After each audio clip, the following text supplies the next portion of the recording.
बोलना तो व्यक्ति जीवन के प्रारंभिक दिनों के कुछ दिनों के बाद ही वो सीख जाता है, लेकिन उसे जीवन भर क्या बोलना क्या नहीं बोलना, इसके लिए पूरा जीवन भी कम पड़ जाता है।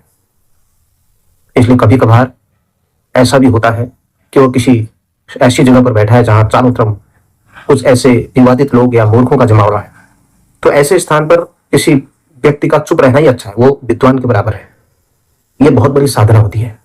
इसलिए कब बोलना, क्या बोलना, किनके बीच बोलना, कितना बोलना, कैसे बोलना, किस तरीके से बोलना, क्यों बोलना, जब तक उसको सारी परिस्थितियां नहीं मालूम होगी तो तब तक वह सही तरीके से अपनी बातचीत को उतने लोगों के बीच में नहीं रख सकता है।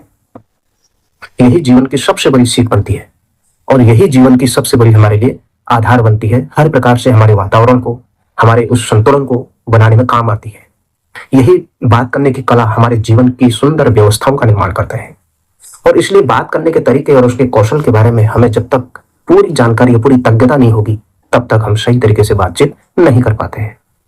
इसलिए अच्छे व्यक्ति की बातों पे की सफलता यही है, कोई भी अच्छे व्यक्ति की बातों की सफलता तभी सार्थक होती है जब वो अपनी समन्वयवादी दृष्टिकोण के साथ सबको जोड़े रखता है, सबको अपना बनाए रखता है, पूरी टीम भावना के साथ वहां पर काम करता है, टीम भावना के साथ काम बातचीत करता है, मन वचन कर्म के साथ सबको एक आदर्शवादिता के साथ आगे की ओर बढ़ाता है और उसकी बातें यानी व्यक्ति की बातों में श्रेष्ठता झलकती है। कोई ऐसा चीज नहीं झलकती जिसके कारण से वहां पर वातावरण प्रभावित होता हो। अच्छी बातों के कारण व्यक्ति अपने जीवन के उच्चतम शिखर की ओर बढ़ता चला जाता है, साथ में देश में और विश्व के सुख शांति में और उसके कल्याण की भावना के साथ अपने आप को समाहित कर लेता है। हम चाहे निर्धन रहे, हमारे पास कोई पूंजी ना हो, या चाहे धनवान हो, हमारी बातों में सदैव विनम्रता झलकनी चाहिए। धन का होना या न होना यह मायने नहीं रखता है, मायने यह रखता है कि हमारी बातों में कितनी विनम्रता है, हमारी बातों में कितनी श्रेष्ठता है। पैसे से तो सब धनवान बन जाएंगे, लेकिन अच्छे विचार से धनवान होना, अच्छे कर्मों से धनवान होना, अपने हर प्रकार की व्यवस्थाओं में परिपूर्ण होना, वही व्यक्ति वास्तव में धनी है। देश के अंदर कितने ऐसे करोड़पति होंगे और कितने निर्धन भी होंगे, लेकिन उनकी बातों की श्रेष्ठता ही नहीं होगी तो फिर वो उनका मनुष्य होने का कोई हेतु नहीं है। इसलिए बड़े बड़े लोग जितने भी धर्मात्मा होते हैं, पुण्यात्मा होते हैं, या जितने भी चाहे वो पैसे के बल पर भी धनाढ्य हैं या नहीं है, लेकिन उनके अंदर सेवा भाव की भावना है, उनकी बातचीत के अंदर विनम्रता है, उनके कर्मों में श्रेष्ठता है, तो वास्तव में वो सही तरीके की बातचीत करने वाला व्यक्ति है। महाराणा प्रताप जी के बातों से कैसे प्रभावित हुए होंगे भामाशाह, किस प्रकार से उन्होंने अपना सर्वस्व लुटा दिया, तब जाकर के वो महादानी बन गए। हमने अपनी बातों से की विनम्रता से विवेकानंद बना देते हैं, हम अपनी बातों की विनम्रता से चंद्रगुप्त का निर्माण कर देते हैं, हम अपनी बातों की विनम्रता से शिवाजी जैसे महायोद्धा का निर्माण कर देते हैं, हम अपनी बातों की विनम्रता से बड़े बड़े महापुरुषों का सृजन कर देते हैं। और जिनके अंदर देवत्व का वास होता है, विनम्रता का वास होता है, उनके आसपास का परिमंडल भी दैदीप्यमान रह जाता है। हमारी बातों में, हमारे संस्कारों में वह प्रदर्शन सदैव झलकना चाहिए। हमारी बातों के संस्कार का ही प्रदर्शन होता है कि हम एक ऐसा आभामंडल निर्माण कर पाते हैं जिसके कारण से एक ऐसी छवि बनती है, एक ऐसा परिदृश्य बनता है जिसको भेद पाना बड़ा मुश्किल होता है। इसलिए अपनी बातों की श्रेष्ठता ऐसी होनी चाहिए कि हमेशा जमीन से जुड़े रहें। अनेकों लोग ऐसे अभिमान में आ जाते हैं कि वो सोचते हैं कि हमें पता नहीं क्या मिल गया है, क्या हासिल हो गया है, आसमान में उड़ने लग जाते हैं। इसलिए किसी शायर ने कहा है, जो खानदानी रईस है वे मिजाज रखते हैं नरम अपना, जो खानदानी रईस है वे मिजाज रखते हैं नरम अपना, तुम्हारा लहजा बता रहा है तुम्हारी दौलत नई नहीं है। जरा सा कुदरत ने क्या नवाजा कि आके बैठे हो पहली सब में, जरा सा कुदरत ने क्या नवाजा कि आके बैठे हो पहली सब में, अभी क्यों उड़ने लगे हो हवा में, अभी तो शोहरत नई नहीं है, अभी तो शोहरत नई नहीं है। हमको जमीन में पांव रखना चाहिए, जमीन से उड़ना नहीं चाहिए, फुदकना नहीं चाहिए, नहीं तो एकदम से आसमान में गए और सीधे नीचे गिर गए धड़ाम से।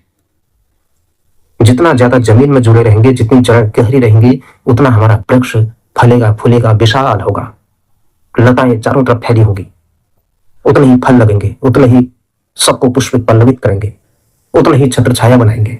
इसलिए कभी भी हमें अपनी बातों से लगना नहीं चाहिए, हमारे लहजे से लगना नहीं चाहिए कि सामने वाला के पहुंच से हम दूर हों और किसी भी व्यक्ति को की पहुंच के अंदर रहे और विवेकवान बने। हमारी बातों में विवेक झलकना चाहिए।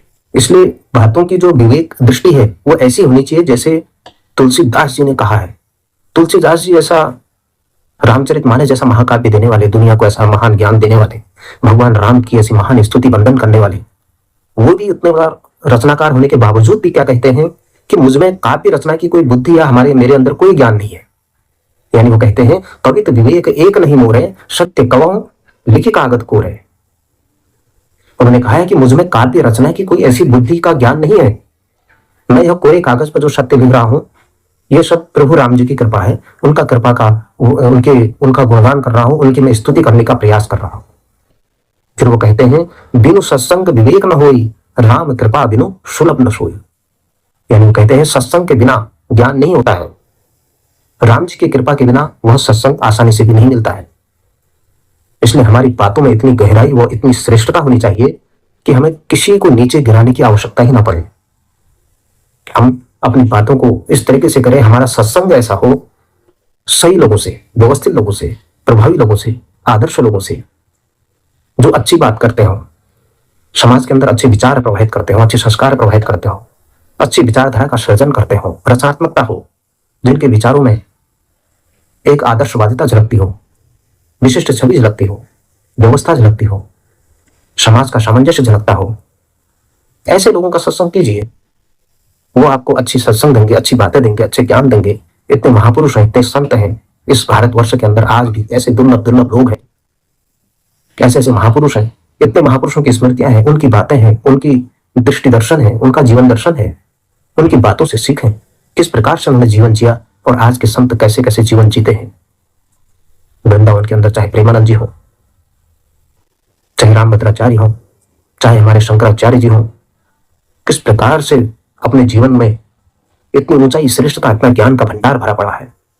उनकी बातों के, उनके एक एक शब्द पर गौर करें, उनका अनुसरण करें। हमें कभी इस स्तर पर भी नहीं गिरना चाहिए, हमारी बातों का स्तर, कि हमको किसी को नीचे गिराने की आवश्यकता पड़े। कुछ लोग ऐसे होते हैं कि किसी व्यक्ति को नीचे गिराने के लिए कुछ लोगों का ऐसा समूह मिलकर योजना बनाने लग जाते हैं, बैठकें करेंगे, विभिन्न प्रकार की तकनीकी अपनाएंगे, फिर भी वो अच्छी प्रवृत्ति के व्यक्ति को मार्ग से हटाने में असफल रहते हैं। इसलिए ऐसे लोग सोचते हैं कि हम एक अच्छी बात करने वाले व्यक्ति को गिरा देंगे, उसे दाएं बाएं करके उसका अस्तित्व मिटा देंगे। तो ऐसे लोग विद्वान नहीं होते, ऐसे लोग सर्वत्र स्वीकार्य नहीं होते हैं। जो वास्तव में बुद्धिमान है, विवेक है, जिसके अंदर निर्मलता है, जिसके अंदर सामर्थ्य है, जिसकी प्रकृति अच्छी है, अच्छी बातें वाले करने वाले लोगों को वो हृदय से लगा कर रहता है, सीने से लगा कर रहता है, अपने हृदय के सर्वोच्च सिंहासन पर विराजमान करके रखता है। इसलिए कोई उसको मार्ग के हटाने के लिए विविध प्रकार के उपक्रम करके, इस प्रकार से द्वंद्व अपना करके कोई भी अच्छी बात कर रहा होगा तो समाज के अंदर भी ऐसे सज्जन शक्ति है, जहां पर वो एक अच्छा वातावरण बनाने के प्रयास करते हैं तो वहां पर दुर्जन शक्तियां हावी होने लगती है। तो उस समय चाहिए कि सज्जन शक्ति आगे आकर के इकट्ठा होकर के एक शक्ति पुंज बने, ताकि ऐसी दुर्जन शक्तियों का नाश हो। अच्छी बात करने वालों को मार्ग से हटाने के लिए ये निकिन प्रकार बहुत सारे यत्न होंगे। वो समूह में इकट्ठा होकर के विभिन्न प्रकार की योजना बना कर किसी प्रकार से भी अच्छी बात बोलने वाले को कमजोर साबित करके समाज के सामने इस प्रकार से प्रस्तुत कर देंगे कि उसकी छवि बिगाड़ने का भी काम करेंगे। इसलिए जो ये इस प्रकार की शक्तियों को अपनाते हैं वे कमजोर मूर्खों का समूह होता है। जो अच्छे व्यक्ति को, समूह को, यानी सज्जन शक्ति के समूह को मुख्य धारा से दूर करने का प्रयास करेगा, अच्छी अच्छी बातों का विस्तार और हमारी अच्छी बातों का विशाल भंडार ऐसा होना चाहिए जिससे लोग आपसे प्रेरणा लें। इसलिए सज्जन शक्ति को मार्ग से हटाने के बजाय उन्हें स्वीकार करना चाहिए। उन्हें गैंग बनाकर रौंदने के बजाय उन्हें सब अपनाने की बात हो। इसलिए अपने निम्न विचार से नहीं, उच्च विचार से, अच्छी बातों से हम समाज के सामने सद्भावना पूर्वक बातचीत करें। किसी को पृथक करके, किसी को व्यवस्था से अलग करके आप अच्छी बात करने वालों का तमाशा खड़ा नहीं कर सकते। इसलिए आइए सब लोग मिलकर के अच्छी बात करने वालों को आगे बढ़ाएं। जब भी कभी कोई व्यक्ति आपके विचार, आपके व्यवहार, आपकी बातों का मुकाबला नहीं कर सकता है तो आपको विभिन्न प्रकार की रणनीतियां अपना करके आपको भेदने की कोशिश करेंगे। आपके विचारों के विस्तार को इतना व्यापक विस्तार दीजिए ताकि सज्जन शक्ति आपके साथ खड़ी हो जाए, दुर्जन शक्ति आपसे दूर भागने लग जाए। क्योंकि जो दुर्जन शक्ति होती है वे बेवजह आवाज करते हैं, क्योंकि जैसे खाली बर्तन बजते हैं ना, उसी प्रकार से उनके अंदर भी खोखलापन होता है। जिसका पात्र भरा रहता है, जिसका पेड़ फलों से आच्छादित रहता है, जो झुका हुआ रहता है, वही व्यक्ति महान होता है। जिनका पात्र अधूरा होता है, जिनका पात्र भरा नहीं होता है, वो छलक जाते हैं, और जिनका पात्र भरा होता है वो शांत रहता है। पेड़ में भी फल लगते हैं तो वो झुका हुआ रहता है, शांत रहता है। ऐसी विनम्रता चाहिए हमारे मनुष्य के अंदर के, उसकी बातों में भी। इसलिए करने दो जो बकवास करते हैं, क्योंकि खाली बर्तन ही तो आवाज करते हैं। हमारी बातों में से किसी भी प्रकार की हिंसात्मक बात नहीं होनी चाहिए, जैसे गाली गलौज, निंदा है, बुराई है, अत्याचार है, पीड़ा है, कष्ट है, असंवेदनशीलता है। इस प्रकार के असामान्य व्यवहार करने वाले व्यक्ति समाज में स्वीकार्य नहीं होते हैं। इसलिए किसी से भी गाली गलौज में बात न करें, आदर पूर्वक बात करें, कानों से सुनने योग्य बात करें, सम्मान पूर्वक बात करें, एक दूसरे से आदर से बात करें, चिल्ला करके बातचीत न करें, किसी से गुस्से से बात न करें, इस प्रकार का रौद्र रूप न दिखाएं कि तुरंत अभी तो ठीक थे, अभी अभी अचानक से क्या हो गया, रौद्र रूप हो जाता है। ऐसा भी होता है कई लोग, अब भी थोड़ी 1 मिनट पहले बिल्कुल उसी व्यक्ति से सामान्य व्यवहार कर रहे थे, उसी क्षण अगले 2-4 मिनट के अंदर ही असामान्य व्यवहार करने लग जाते हैं। तो इस प्रकार उनकी आंतरिक स्थिति, उनकी मनोवैज्ञानिक स्थिति इस प्रकार से डामाडोल रहती है, जिसके कारण से वो अपनी बातों की श्रेष्ठता को नहीं रख पाते। हम चाहे अपने कार्यालय में हैं, अपने ऑफिस में हैं, समाज में हैं, किसी सभा में हैं, किसी समूह में हैं, किसी सेमिनार में हैं, किसी बैठक में हैं, किसी व्यवस्था पक्ष में हैं, या कहीं पर भी हैं, किसी भी समाज जीवन के किसी भी क्षेत्र में काम कर रहे हैं, हम लोग बातचीत का दायरा इतना अच्छा रखें, क्योंकि वहां पर बहुत सारे लोग होते हैं, अलग अलग प्रकार की प्रवृत्ति के लोग होते हैं। उन सब के सामने जब हम आपस में 2-4 मित्र भी अगर बात कर रहे होते हैं, वहां पर महिलाएं भी होंगी, पुरुष भी होंगे, हमारा एक कार्यालय होता है या हमारा एक स्थान होता है, वहां पर 25-50, 100, 200, 500, 1000, 2000 लोग होते हैं। तो उस स्थान पर जब हम बातचीत करते हैं, एक दूसरे से जब बातचीत करते हैं, बातचीत करते समय जब बहुत सारे किसी कार्यस्थल पर काम करने वाले लोग होते हैं, तो उनके बीच इस तरीके से आदर्शवादी तरीके से बातचीत करें। ये नहीं कि दूर से किसी को टूटा रे वे ऐसी बातचीत न करें। अगर हम आपस में भी 1-2 मित्र आपस में बातचीत करते हैं, तो बातचीत करते करते मुख से ऐसे अभद्र गाली गलौज उच्चारण के साथ बातचीत न करें। वहां पर आसपास महिलाएं भी होती हैं, उन महिलाओं के बीच को अगर आपके मुख से कोई ऐसी अभद्र भाषा में गाली गलौज वाले शब्द निकल गए, गालियां निकल गई, तो वो उनके बीच क्या प्रभाव पड़ेगा। तो इसलिए हम जहां भी रहते हैं सामाजिक क्षेत्र में, हमारी सामाजिकता झलकनी चाहिए, असामाजिकता नहीं झलकनी चाहिए। आदर सूचक शब्दों का प्रयोग करें बातचीत करते समय। यही बोलने की कला हमको उस स्थान पर विशिष्ट बनाएगी। अगर हम असामान्य व्यवहार करने लग जाएंगे, जो व्यवहार वहां पर स्वीकार्य ही नहीं है, तो ऐसा व्यवहार भी हमारी मानवीय असंवेदना होती है। इसलिए अपनी मानवीयता को, अपनी मानवता को रख करके ही बातचीत करनी चाहिए, परिस्थितियां देख करके। और ये नहीं कि दोस्ती यारी में हम आपस में कुछ बोल देते हैं, तो वहां पर ऐसा भी नहीं चलता।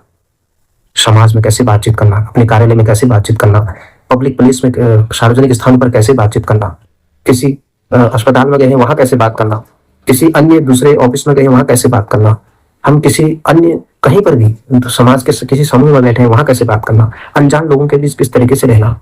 तो ये सब, यात्रा में जा रहे हैं तो वहां कैसे बात करना, हम किसी ट्रेन से यात्रा कर रहे हैं, वहां पर बहुत सारे समूह होते हैं, हम 2-4 लोग बैठ करके बातचीत कर रहे होते हैं, तो वहां पर हमें किस प्रकार से बातचीत करना। तो बातचीत करते समय भी हम किस परिवेश में, किस परिस्थिति में, कहां पर कैसे खड़े हैं, कहां जा रहे हैं, किधर जा रहे हैं, कौन लोग हैं, क्या बात रखनी, कितना बोलना, ये सब पता होना चाहिए। बातचीत करते समय अभद्र भाषा में उच्चारण करना, गाली गलौज करना, किसी को कटु वचन बोलना, किसी की निंदा करना, बुराई करना, ये एक प्रकार की हिंसा ही है।